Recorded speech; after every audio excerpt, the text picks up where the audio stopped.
tell the church this all the time. By the time I was 20 years old, I met my wife. Well, we knew each other in high school. I met her when I was in the ninth. I was in the 10th grade. She was in the ninth grade. We knew each other in high school, but we never dated. And so one day, I was selling dope. We had just opened a dope house, me and one of my friends. And I asked him, I said, is it any restaurants around here? And he said, yeah, it's one up on Michigan Avenue in Detroit. Let's go get something to eat. I had just smoked a joint. And we went up to the restaurant, and I walked in the restaurant and I saw my wife. And Mm. she was sitting there waiting on her food to get ready. And she knew me because my middle name is Frank. And she said, "Ain't your name Frank Talley?" I said, "Yeah." But she looked different from when we was in high school. She had the Nita Baker haircut. She was looking fly, So I kept looking at her. My friend, he kept saying, "Man, that girl keeps staring at you, man." And that's when she asked me my name. And I said, "Yeah, I'm Frank like that." And I said, "What's your name?" She said, "I'm Teresa like that." I said, she said, "We used to be in the same gym class." I said, "Oh, you look different." I said, "Hey, you got a man?" She was like, "Nah, I ain't got no man."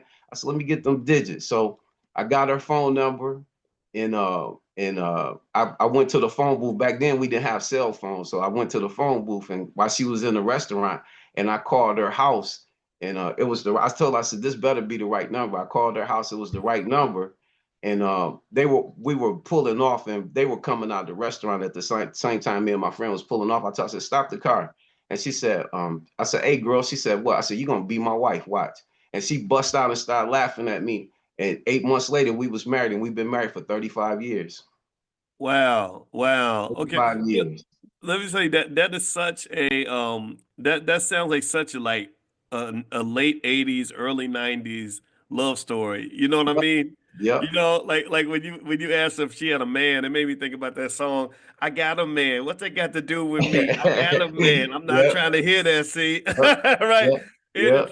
And it's interesting because it kind of also reflects a time where dating and courtship and relationships were very different. That that there was that sort of pursuit.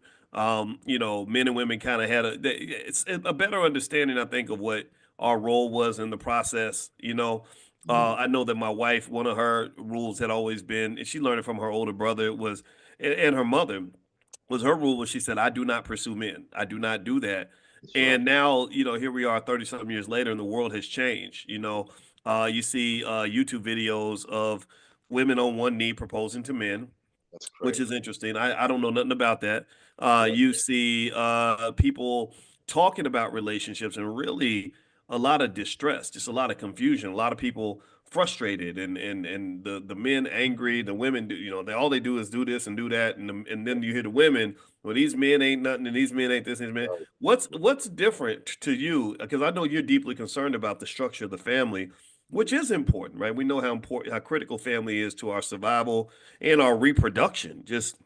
Yeah. Just are we going to even have another generation? What have you noticed, Dr. Talley, in terms of changes with young people now versus say when you met your beautiful wife? The communication. The Mm, communication. I was reading an article on one day, and they were saying that the communication level in this generation is very low. mm. They text everybody, they text